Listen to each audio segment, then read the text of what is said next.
Notre appel aux dons doit permettre d'amplifier l'action de TV Liberté, d'équilibrer notre budget annuel, de prendre en compte les mois d'été où les rentrées financières se raréfient et surtout de soutenir les actions de développement des prochaines semaines. Imaginez un instant que TVL ait la puissance de France 2, TF1 ou BFM. Aidez-nous par un don utile contre le parti des médias. Contre ce parti des médias, prenez le parti des libertés. Aidez TV Liberté.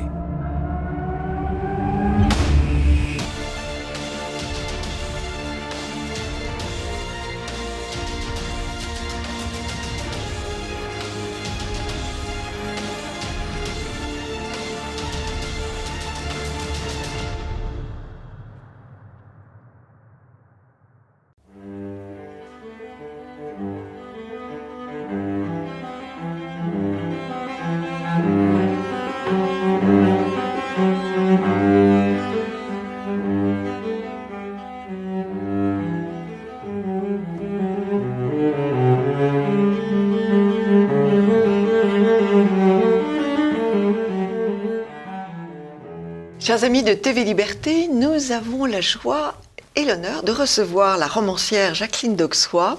Bonjour Jacqueline. Bonjour Anne. Et merci.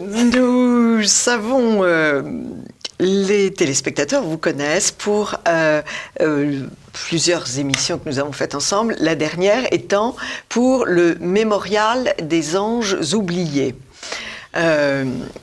Mémorial des Anges Oubliés, on va le présenter, on va le rappeler, parce que ceux qui n'auraient pas écouté cette émission, c'était un livre étonnamment actuel, puisque vous l'aviez écrit avant l'attentat de la promenade des Anglais, et que vous l'avez publié après. Voulez-vous nous recamper le décor ? Le décor, c'est Nice. On est depuis longtemps en pleine époque de terrorisme, et je m'étais dit, dans le fond, il y a une idée qu'ils n'ont pas eue, c'est de faire sauter Nice. Et je m'étais dit que le carnaval était un moment extrêmement propice, étant donné qu'il y avait des vacanciers du monde entier qui se pressaient au carnaval. Et donc, j'ai monté mon histoire d'un attentat, et je ne vous raconte pas la fin. Non. Bon, mais ça devait se passer comme ça, en plein carnaval, le soir du dernier soir, où le déchaînement atteint son maximum. Donc, il me semblait que pour les islamistes purs et durs, on avait à la fois tout ce qu'ils haïssent dans l'Occident à la puissance 100. La débauche, la luxure, les plumes partout, une vulgarité à mourir. Donc, ils étaient très contents de faire sauter le carnaval. Et quand j'ai eu fini ce livre, mon éditeur m'a dit « Je ne suis pas convaincu ». Et moi, il m'a flanqué la trouille. Parce que je sais qu'il y a des gens qui lisent tout. Et je me suis dit « Mais si tu leur donnes une idée, elle est trop bonne, mon idée, faire sauter Nice ». Et donc, j'ai mis le livre au placard, mais quand ils ont fait sauter Nice, c'était pas mon jour, mais c'était quand même une bonne idée le 14 juillet aussi, à mon avis moins bonne. Hein. Ouais, écoute, à mon avis moins bonne. Je me suis dit donc, on ressort le livre. Ouais. L'éditeur étant d'accord, tout le monde était d'accord. Mais j'ai quand même tout réécrit, parce que vous le savez, Anne, quand on a laissé dormir un texte... Oui, on le reprend. On le reprend. Oui, oui. Donc, voilà, j'ai voulu ne pas perdre le fait que 10 ans étaient passés. Et donc, j'ai projeté des personnages de 10 ans après sur la première histoire que j'avais écrite. Bon, et ça, comme vous le savez, quand on écrit, c'est ça le vrai plaisir. C'est en effet ça le vrai plaisir. Alors, vous avez quitté le royaume de la biographie, puisque vous nous avez offert des grandes biographies par le passé. C'est comme ça que je vous ai connu. Oui. Les grandes reines de France et de Navarre, si je puis dire. De légende et les grandes reines de légende, oui, voilà. De légende. Et maintenant, vous vous orientez de plus en plus vers la fiction, avec notamment le dernier livre qui s'appelle « Nouvelles d'un monde cruel », publié toujours chez Michel de Maulle. Oui. Alors, vous nous offrez des nouvelles qui sont toutes aussi étonnantes les unes que les autres, alors, vous avez toujours écrit des nouvelles, ou elles étaient dans un placard, ou Comment ça s'est passé? Alors, il y a les deux. J'ai toujours écrit des nouvelles et avant même de publier mon premier roman, j'avais publié des poèmes et des nouvelles. D'accord. Et là, à la suite d'un accident qui m'est arrivé très violent, j'aurais dû mourir, Oui. j'ai été trahie. Et j'ai écrit la première qui s'appelle Trahison. C'est ça, oui. Voilà. Et j'étais en train d'écrire d'autres nouvelles sur le Covid. Vous savez, c'est ça. Oui, parce que les choses allaient tellement vite. Dont la Vous résurrection confisquée. Bien entendu. Oui. Oui, Menton. Menton, je montre Donc, la cathédrale, pas la cathédrale, l'église Saint-Michel à Menton, qui est une des grandes merveilles de Menton. Ah oui. Puisque c'est un décor de théâtre. On monte des escaliers vers cette façade baroque fabuleuse. Et c'est là d'ailleurs qu'il y a le festival de musique. Anne, le plus ancien festival de musique de France. Oui. Extraordinaire parce qu'on a l'église Saint-Michel-Archange et le campanin, et perpendiculairement, on a l'église des Pénitents qui est aussi l'église dédiée à la Mère de Dieu, à la Vierge Marie. C'est un décor donc, absolument c'est fou. Magique. Et une de ces nouvelles que j'aime infiniment, c'est... évoquez-la, s'il vous plaît. C'est la dernière, elle répond à trahison. Oui. Trahison finit dans une sorte... On va en parler, voilà. Trahison. Et c'est la réponse. Oui. Et elle est aussi vraie que la première, j'ai vécu tout ça. Vous êtes à Menton? Oui, je suis à Menton. Je vais voir sur le parvis et je vois deux grandes affiches face à face. Le jour de Pâques, messe tel jour. Les autres jours, l'église est ouverte. Et moi, je vois tout fermé. Fermé. J'y retourne, je vais tous les jours voir ce qui se passe. J'essaie d'entrer par les 3 portes, qui naturellement sont complètement barricadées. Vous voulez que je raconte la fin? Et je vois, et à la 3e fois, quand j'arrive, il y a un monsieur de toute beauté qui était à l'autre bout. Il était adossé à l'Italie, si j'ose dire, parce que comme la rampe à Menton, on est à la frontière, voilà, donne sur la plage et au fond les montagnes de l'Italie. Il était là, extrêmement beau, bronzé, des yeux bleus. Ça, c'est tout ce dont je me souviens. Je me souviens que de son regard. Et il me dit qu'il n'y aura aucun office. D'ailleurs, je le voyais bien. Et il n'a pas besoin d'ajouter que pour les touristes non plus, parce qu'on précisait que pour les touristes, comme si ça avait été la ruée habituelle, vous savez. Et tout ça dans un décor, il n'y avait que la façade de la basilique qui était libre. Toutes les maisons autour étaient sous des bâches. Et vous vous souvenez qu'à cette époque, c'était interdit de travailler. Donc, on ne savait pas combien de temps les maisons seraient sous ce linceul. Et l'homme me dit, il n'y aura pas de célébration. Et c'est longtemps après, et il disparaît. Et c'est longtemps après qu'il est disparu. J'étais toute seule entre mes 2 panneaux devant la façade. Je me dis, mais d'où il était? J'ai pas pu entendre ce qu'il me disait. Il était beaucoup trop loin. Et la fin, je vous dis la fin aussi. Oui. Bon, donc le jour de Pâques, je monte, je m'étais dit, c'est pas possible que les gens ne viennent pas, célébration ou pas, il faut bien se mettre quelque part pour... Mais un désert de mort, l'air plombé comme un vendredi saint, et moi toute seule sur le parvis qui me met à hurler que le Christ est ressuscité.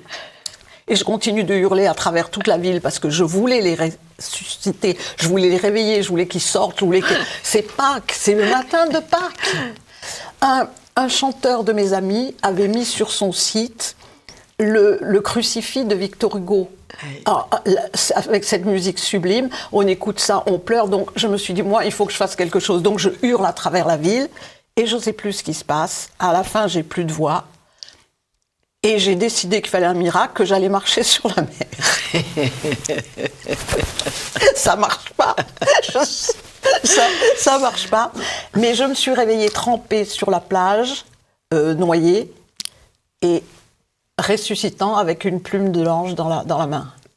J'ai décidé que c'était une plume de l'ange. Ça pouvait être qu'une plume de l'ange. Voilà. On voit là la romancière avec toute son imagination extraordinaire. Anne, il fallait que nous fussions sauvés ce jour-là. Absolument, Jacqueline d'Auxois. Alors, j'ai envie de dire, ça c'est presque une nouvelle heureuse par rapport aux autres qui sont quand même toutes plus. Le titre, c'est tout de même Nouvelle d'un monde cruel. Et alors, la première nouvelle raconte en effet cette aventure effrayante, deux aventures effrayantes. Vous êtes dans une rue piétonne et vous êtes renversé salement et bousillé, avec une jambe bousillée. Vous auriez pu en effet être écrasé.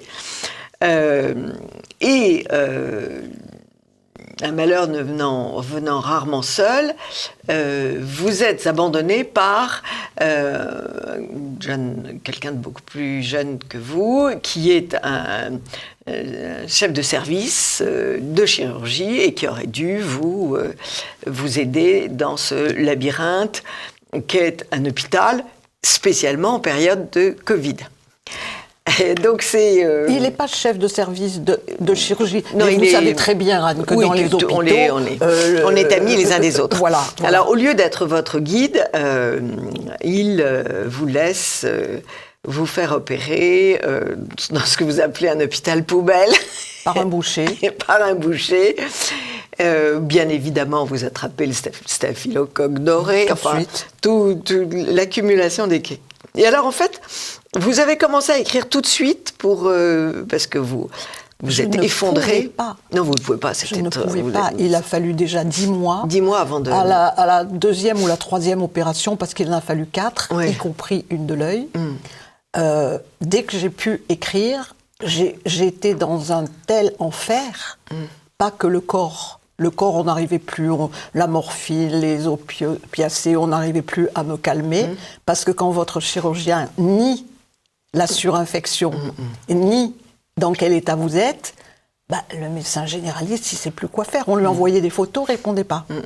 Et vous l'avez attaqué en justice, lui ? Non, mais je suis à peine en train de me réveiller, donc je suis allée trouver un avocat il y a seulement 15 jours. Il faut passer à l'acte, là, parce que... Je vais passer, je crois que je vais ne serait-ce que pour protéger les prochains. Oui. Et puis quand j'ai cru qu'à la troisième opération de la cheville, c'était fini, et que mon ophtalmo me dit que le choc a fait bouger le cristallin, et qu'il s'en va... Je me suis dit, on me parle quelle langue là ? Mais quand je me suis réveillée de l'opération, en urgence bien sûr à Rothschild, quand je me suis réveillée de l'opération, le jeune chirurgien, magnifique, lui aussi, il me dit, ah madame, c'est votre cristallin s'en allait, donc je l'ai remis dans un petit sac, j'ai cousu le petit sac à sa place. Malheureusement, vous aurez un œil de chat, il faudra recommencer l'opération. Ça, je l'ai regardé béate et je lui ai dit, je ne pense pas. Si j'avais les yeux bleu clair, peut-être que la coquetterie m'y forcerait, mais comme ils ne sont pas bleu clair, je défie quiconque de voir que mon cristallin, il est viré complètement contre le blanc de l'œil. Il est plus au milieu. Mais on a quand même l'impression que des deux tragédies, c'est la trahison qui est la plus dure. C'est celle qui passe pas. Oui. Vous voyez, j'ai fait ma rééducation dans mon escalier. 4e étage sans ascenseur, le jour de Pâques, les cloches en face de chez moi tintinabulent et moi je descends mon escalier. Il m'a fallu 20 minutes. Ça m'a permis de virer le kiné qui était incompétent. Et maintenant, je cours. J'ai un ami qui me dit tout le temps, ne cours pas. Je ne peux pas m'empêcher de courir quand il faut courir. Alors, pourquoi est-ce que la trahison est-elle aussi dramatique ? Est-ce que c'est parce que vous vous rendez compte que vous vous êtes trompé sur un individu ? Je n'y croyais pas. Je ne croyais pas que c'était possible.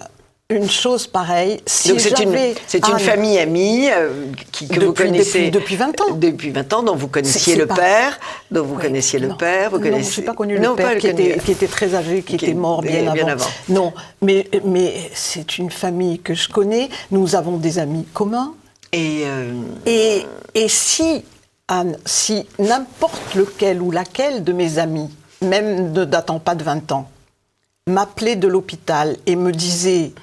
Viens me sortir de là, je quitterai tout et j'essaierai. Oui, bien sûr. Oui. Bon, ce sont des gens qui n'ont pas bougé. Ils ont eu 3 jours pour m'aider.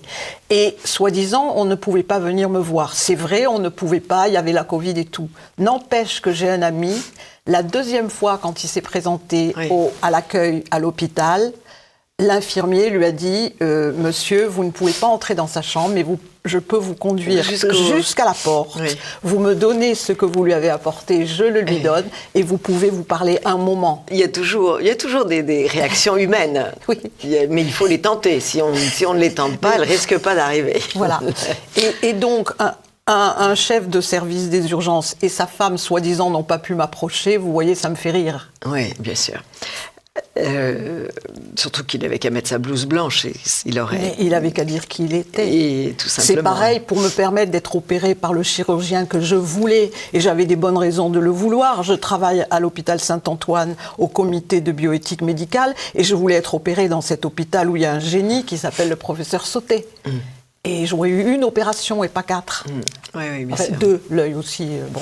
Mais la trahison humaine est quelque chose de sinistre et de... Je ne sais pas si on peut s'en remettre, vous voyez, je pensais que oui. Je m'étais dit, si je publie ce texte contre lui, en dénonçant tout ce qu'il a fait, et... Sans le nommer, parce que vous ne le nommez pas. Non, j'ai pris un autre nom. Mais j'ai dit quand même beaucoup de monde le reconnaît, tous les gens qui le connaissent le reconnaissent. Oui. Et je ne pense pas qu'on puisse s'en remettre vraiment. Si, parce que c'est quand même... Parce que c'était pas un mari, c'était pas un amant, Il a poussé le bouchon tellement loin, à le comble de tout. Son dernier message en me disant « Je vous demande pardon pour ma faute involontaire oui. ». Il a eu 3 jours pour faire, et sans compter le reste du temps. C'était se payer ma tête jusqu'au bout, je veux dire. C'est dur. C'est dur. Oui, mais je finirai par même plus y penser, plus penser à ces gens. Oui, il faut tourner la page. Oui. J'espère qu'elle va se tourner presque toute seule. Ouais. J'avais à l'esprit une autre comparaison beaucoup plus grossière, donc je vais m'abstenir. Non, ça me ferait plaisir. Moi, je dis tirer la chasse. mais je suis très violente, c'est connu. Moi, j'ai un ami qui pense qu'il voulait que je meure. Ah oui. J'ai un ami qui est certain qu'il n'y avait pas d'autre explication. Tout le monde bien sûr. a cherché une explication. Il a raison, cet ami, il a raison, puisque vous les aviez couchés sur votre testament. Voilà. Donc, et pendant des mois... En fait, c'est un roman policier. C'est un mini-roman policier. Oui, c'est pour ça que ça m'a bien plu. Bon, mais je veux dire que le prochain, je veux l'écrire sans qu'une auto essaye de me tuer d'abord. En tout cas, c'est une chose assez étonnante à lire, ce récit de cette absence, parce que c'est le récit d'une absence, en fait, alors que vous vous débattez dans de grandes souffrances et dans une solitude totale. Alors, il y a d'autres personnages dans vos nouvelles qui sont aussi soit très seuls, soit très menacés, soit dans des situations pas possibles. C'est vrai qu'on sort de votre livre assez effondré. Le monde est cruel. Vous avez remarqué aussi, Anne, qu'il était cruel. Surtout en ce moment, je veux dire, il est impitoyable. Non, le monde est cruel. Et je ne sais pas à qui vous faites allusion là, mais il y a la mort d'un comédien que j'aime beaucoup. J'adore cet homme qui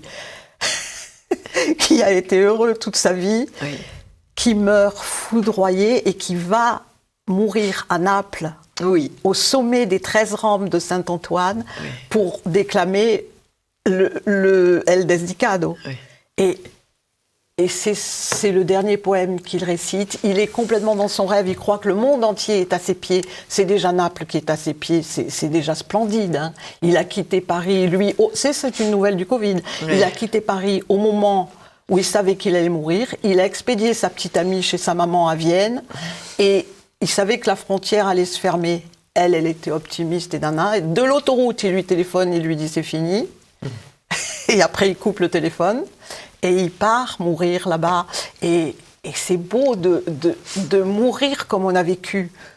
Il est mort comme Molière. Qu'est-ce qu'il y a de mieux pour un comédien ? Alors, il y a beaucoup de nouvelles sur la mort. Il y a cette vieille dame qui va imaginer ses 3 départs. Oui, parce qu'on était en époque Covid, donc les raisons d'être gay me manquaient. Ouais. Et puis Blanche-Neige et les Sept Nains, ça a déjà été écrit. Et d'ailleurs, comme vous avez pu remarquer, il n'y a rien de plus cruel que les contes qu'on donne aux enfants. C'est une horreur. Oui. Le Petit Prince y compris. Oui. Bon, donc moi j'ai fait pareil pour les grandes personnes. Alors, la vieille dame, elle, c'est ce que je vois autour de moi, l'abandon des gens âgés par leurs enfants. Et la vieille dame, elle claque des dents parce qu'elle s'aperçoit qu'on guigne ce qu'elle a, sa fille. Ouais. Et son genre, il y a un petit canaletto, là, mon Dieu qu'il est joli, le petit canaletto. Et ces chandeliers, maman, elle est italienne, hein, ces chandeliers qui datent de l'époque de Garibaldi, mon Dieu, combien ils peuvent valoir. Et est-ce que le fait que Garibaldi les ait vus, est-ce que ça leur ajoute un peu d'argent ou pas? Donc elle se dit, ceux-là, je suis bonne, ils vont me coller en maison de retraite. Cela dit, elle n'a jamais été une mère poule avec sa fille, qui d'ailleurs était un monstre aussi. Et elle imagine les 3 façons dont elle va mourir. Mais là, ça, c'est très, très amusant parce que c'est très trop de amusant parce que possibilités. il y a quand même beaucoup d'imagination. Il y a beaucoup de petits brins de folie aussi. Ben voilà. On raconte alors dans les 3 possibilités. Oui. Je trouve que c'est un jeu. Prochain dîner où vous vous ennuyez, où on parle trop politique et on ressasse des conneries. Des sonneries, pardon. Vous devriez proposer Comment tu veux mourir? oui, imaginez 3 morts. Imaginez-vous 3. Alors, elle en choisit 3. Ou enfin, 2, oui. 2. Je pense qu'une, elle ne la choisit pas, mais je l'ai mise pour lui faire les pieds quand même, à Oui. cette dame que j'adore. Alors, une, elle vend tout. Elle change d'identité. Elle pendant des mois, elle travaille comme une malade. Elle travaille à disparaître. Oui. Et le jour de Noël, au lieu d'aller à la fête de famille, elle est aux Indes. Et elle se fait une fin sublime. Elle a de l'argent. Donc, elle dit qu'elle paye à Caron ce qu'il faut. Elle donne la moitié pour les hôpitaux. Les enfants et les vieillards, dont elle dit les vieillards qui sont plus jeunes que moi. Elle est plus jeune que les vieillards. Et elle s'installe dans un palais de Maharaja. Oui, parce qu'à l'époque, ça ne coûtait rien. Donc, elle va mourir là. Et on ne sait pas si elle est devenue tout à fait indienne. En tout cas, elle porte le sari, elle se met un petit rond là. Elle reçoit des musiciens. Elle reçoit des musiciens indiens et sur le lac qui lui appartient, il navigue et en écoutant de la musique. Et elle pense qu'elle va finir brûlée par un de ses domestiques qu'elle adore et qu'il adore, oui. sur le bûcher. Sur La le bûcher, deuxième, oui. elle se voit. Elle revoit sa jeunesse en Italie, la Sorrente, le Ravello, Rapallo, tout ça. Et là, il y a trop de touristes. C'est devenu un nid à touristes. Alors elle trouve un coin dont on ne donne pas l'adresse, en Grèce, sauvage comme quand elle avait 18 ans. Et là, elle s'installe on n'a pas bien compris, c'est une serre, une caravane, enfin, elle s'installe quelque part. Elle dit que quand elle mourra, ils seront tous riches. Et elle vit royalement bien. Jusqu'à maintenant, elle était historienne et elle ne pouvait pas se passer de son ordinateur. Aux Indes, elle avait son ordinateur. Elle continuait son travail sur Shakespeare. Elle disait, ce sera mon livre posthume, blablabla. Mais elle n'arrêtait pas de travailler à ça. Et là, elle travaille à plus rien. Et le jour de son anniversaire, elle met un petit bonnet qu'elle a acheté à Philadelphie et elle nage jusqu'à ne plus revenir. Jusqu'à ne plus revenir, voilà. Ça, c'est les 2 morts qu'elle a choisis. Je crois qu'au milieu, j'ai mis la 3e, c'est-à-dire le fameux EHPAD où veut la mettre sa fille. Et elle y est. Et elle y est.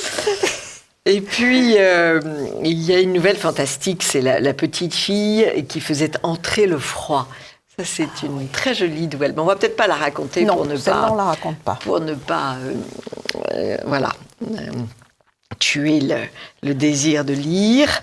Et puis, bon, ce qui est très d'actualité aussi, la nouvelle sur une nuit métropatie, avec cette femme qui est poursuivie par un tueur.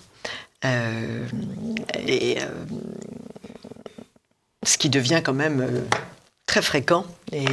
Oui. Et par bonheur, je n'ai pas vécu cette expérience jusqu'au bout, mais en partie. D'être suivie comme ça la nuit. Et à cet endroit-là, hein, entre la maison de la radio et le métro, les beaux quartiers, Oui, il y a plus de beaux quartiers. Non, voilà. Dans Oui, tous oui, les, oui, oui, oui, dans oui, tous les oui. quartiers, il peut y Oui. avoir un tueur. Oui. Non, c'est sûr. Mais Un violeur-tueur. un violeur-tueur, oui, c'est. Oui, oui. C'est un peu féministe, En mais tout bon. cas, c'est vrai qu'on a l'impression que vous vous êtes régalé en écrivant ces Je nouvelles. me suis régalée. Mais je me régale toutes les fois. On va régaler toutes les fois. Et bon, si vous voulez, c'est tombé. J'avais décidé le titre avant la guerre, Oui. bien sûr. Mais la preuve que le monde est cruel, je veux dire, on n'en sort plus. Vous voulez dire avant la guerre? Avant la guerre en Ukraine. Et déjà, Alors, je trouvais que le monde était cruel. vous nous faites la transition. Vous avez été une grande amie de Volkov. Vous avez écrit avec Volkov 2 livres. 2 livres. Alexandra, Un roman, un ça c'est roman extraordinaire, oui. sur une femme qui devient tsarine. Oui. Et le deuxième, Le deuxième, c'était le premier, c'était un livre d'entretien. Parce Oui, c'est ça. qu'à l'époque, nous avions le même éditeur. C'est ça. Et vous savez, c'était le Volkov du retournement. Donc, vous vous souvenez, Anne, très spectaculaire, très en vogue, très en vue, faisant des choses extravagantes. C'est-à-dire que dans la cour de Julliard, il se battait en duel. Enfin, voilà, c'était... Et moi, Bernard de Fallois, qui était notre éditeur, me dit « Mais Jacqueline, c'est Dostoïevski. » Moi, j'avais lu Le Retournement. Je lui ai dit « Écoutez, peut-être, on verra. » Et là, il m'a donné les 4 volumes des Humeurs de la mer. Alors, bon. Mais entre-temps, je m'étais dit... Il y avait beaucoup de spectacles dans la manière dont Volkov... il aimait le théâtre. Alors, voilà, il jouait. Il jouait écrivait des pièces et il jouait. Et si le théâtre Voilà. avait été plus facilement jouable, si je puis dire, parce que jouer des pièces de théâtre, c'est extrêmement compliqué.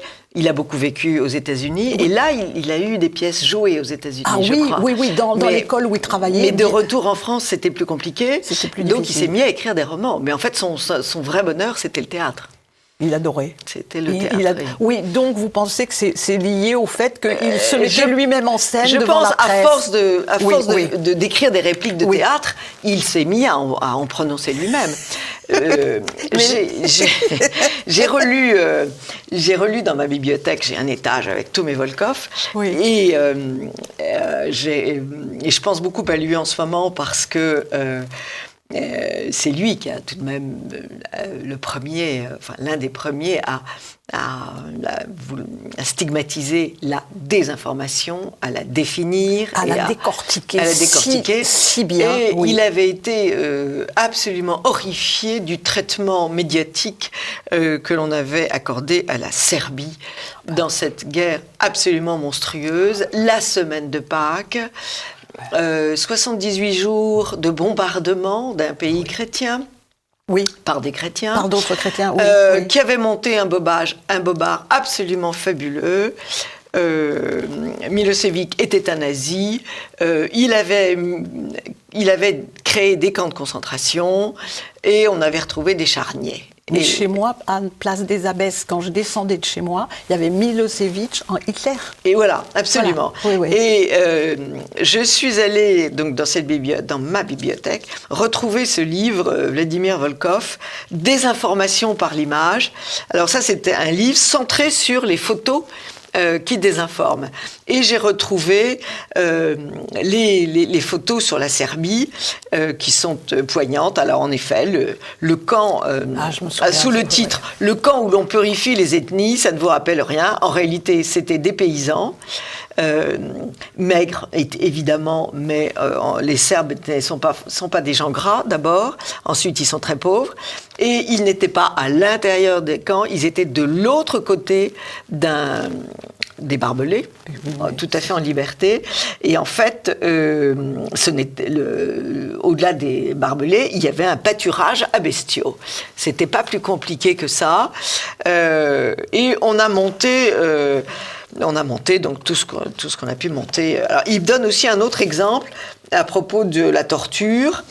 De la Gégène en Algérie, on voit un gars torse nu qui a l'air avec un casque qui a l'air d'être tendu et comme s'il était électrocuté. En réalité, si on augmente la photo, il y a un tourne-disque à côté, Tépaz, et il était en train de danser, de se trémousser au son de la musique. Alors, pourquoi je fais appel d'abord parce que j'avais envie de parler de Volkov avec vous, puisque vous l'avez bien connu, et ensuite parce que je trouve que ces livres sont quand même très d'actualité. Désinformation par l'image. Il faudrait peut-être que nos contemporains arrêtent de prendre des vessies pour des lanternes et reconnaissent que l'image a un pouvoir meurtrier et qu'il faut faire très attention à celui qui manipule l'objectif ou celui qui fait le montage, tout simplement. En plus, vous savez, Anne, je fais un peu de photos, on peut truquer ce qu'on veut. Je peux vous mettre sur les genoux de Staline, par exemple. Oui. Et au début, on m'aurait dit, mais il y a le négatif, mais je peux faire un négatif. Ouais. Je photographie le montage et j'ai le négatif. Ouais. Je pense que la photo... Et puis c'est facile aussi de faire passer, vous l'avez montré, mais encore plus facile de faire passer la photo d'un bombardement de quelque chose pour quelque chose d'autre. Qui peut vérifier? Je veux dire, c'est extrêmement difficile.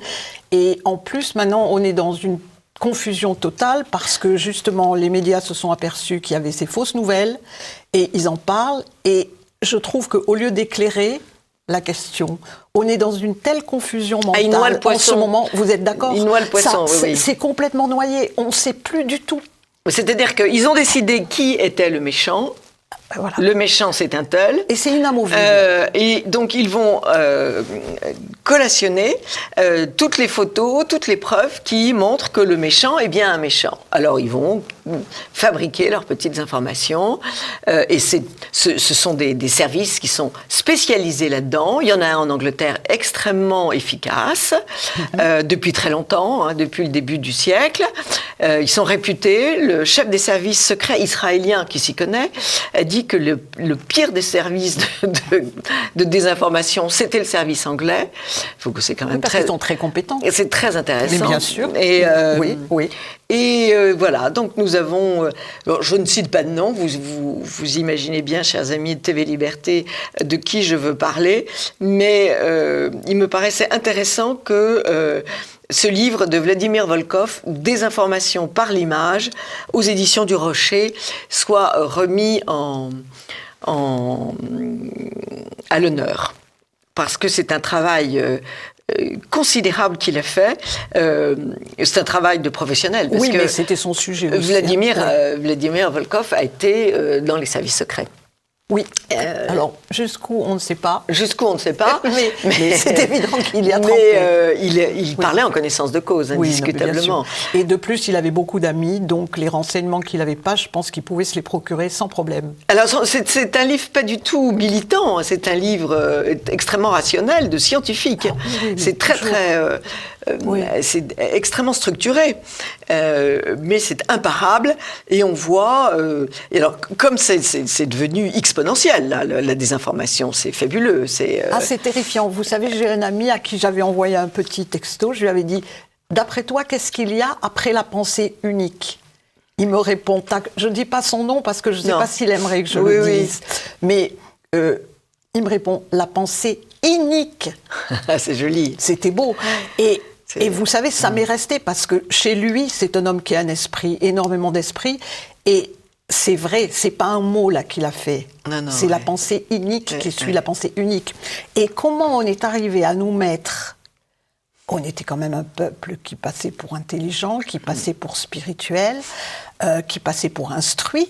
Comment on est arrivé à nous mettre dans cette soupe incroyable? Dans une bouillie, intellectuelle absolument effrayante. Mais est-ce qu'un jour on va se remettre debout ou est-ce qu'on va rester à ramper comme ça dans notre potage avec des limaces? Si au moins c'était le potage, mais c'est bien pire. Oui, mais c'est un brouet avec des limaces, enfin, c'est pas comestible.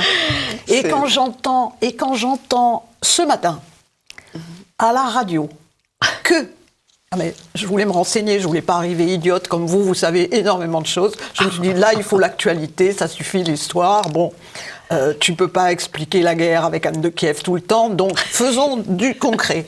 Eh bien, le concret de Non, ce mais matin... vous faites bien d'en parler, Anne de Kiev.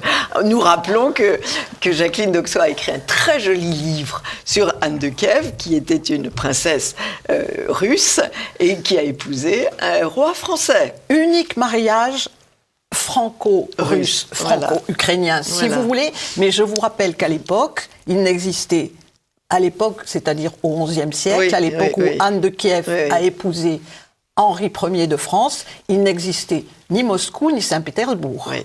C'est Kiev était la capitale. Et elle était la petite fille de Saint Vladimir le Grand. Bien sûr. Voilà. Et qu'est-ce que je voulais dire là La nouvelle que vous avez entendue à la radio. Alors, la nouvelle que j'ai entendue à la radio, c'est absolument extraordinaire, c'est que, comme nous risquons, mais rien n'est sûr, une pénurie d'huile d'arachide, eh bien, il n'y a plus d'huile d'arachide nulle part. Il paraît que vous pouvez courir partout, Oui, oui. il n'y en a plus. Oui, oui. Alors, on n'a pas de pénurie.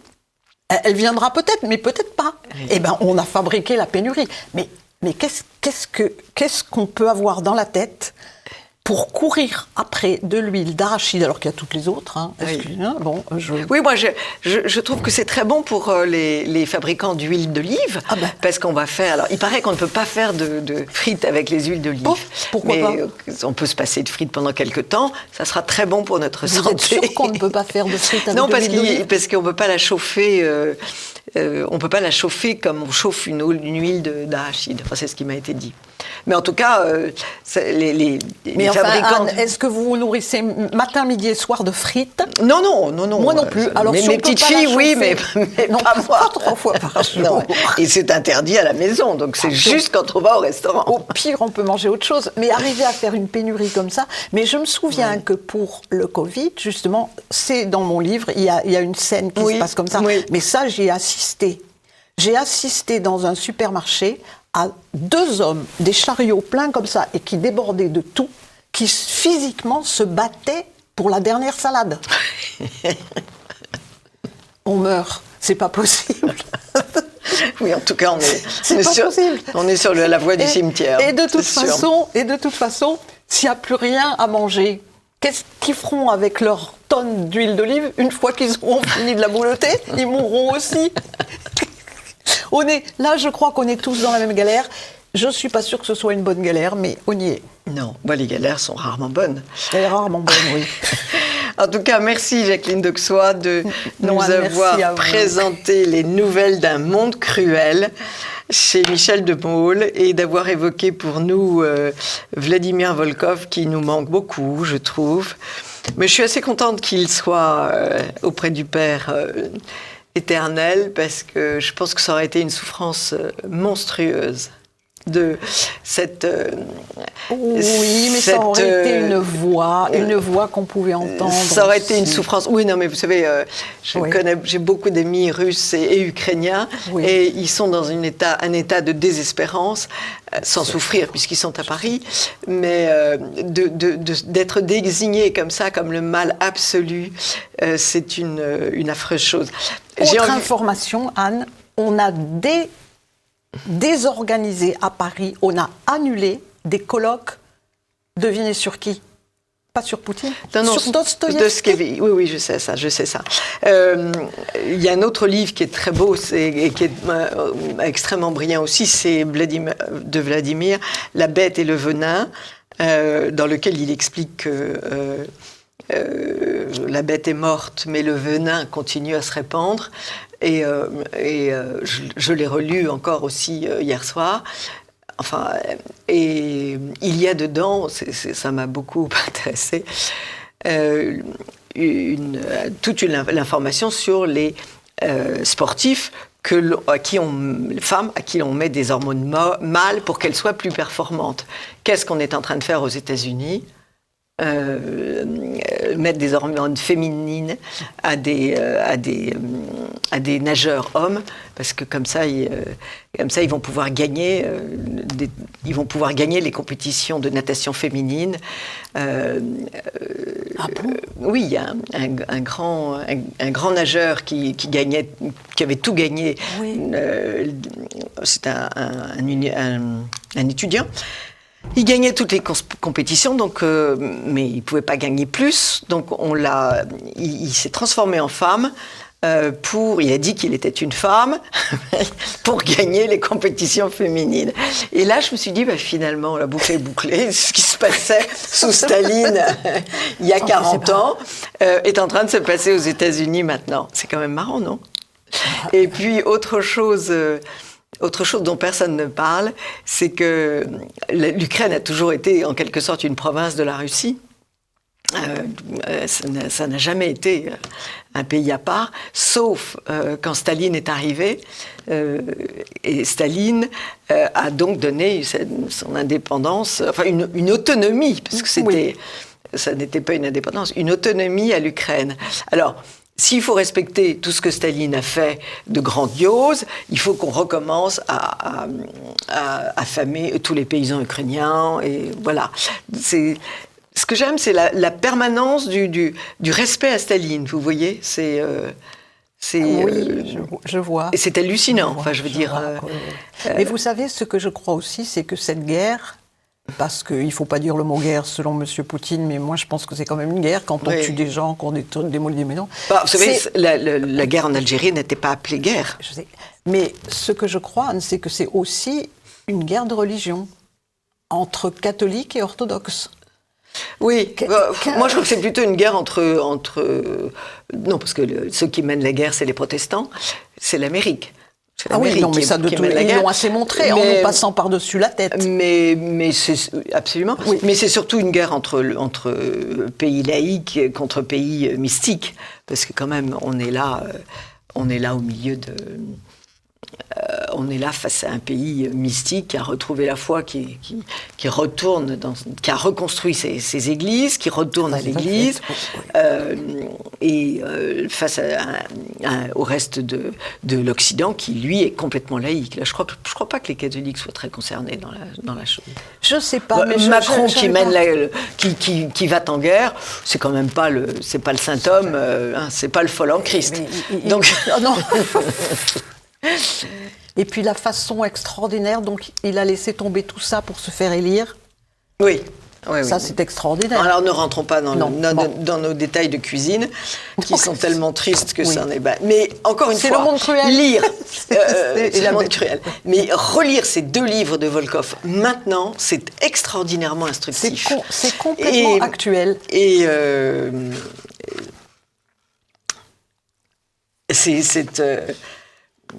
c'est très très intéressant. Dostoïevski, un organisme aussi développé que la Russie doit rayonner d'une intense signifiance spirituelle. On y est. Il n'y a qu'à entendre un certain nombre d'écrivains depuis Solzhenitsyn jusqu'à Douguin. En tout cas, merci beaucoup, chère Jacqueline d'Auxois. C'est moi qui vous remercie. Vous avez encore un autre manuscrit, ça y est? J'essaie. J'essaie. Merci beaucoup et à très vite. À très bientôt. Chers amis de TV Liberté, à bientôt.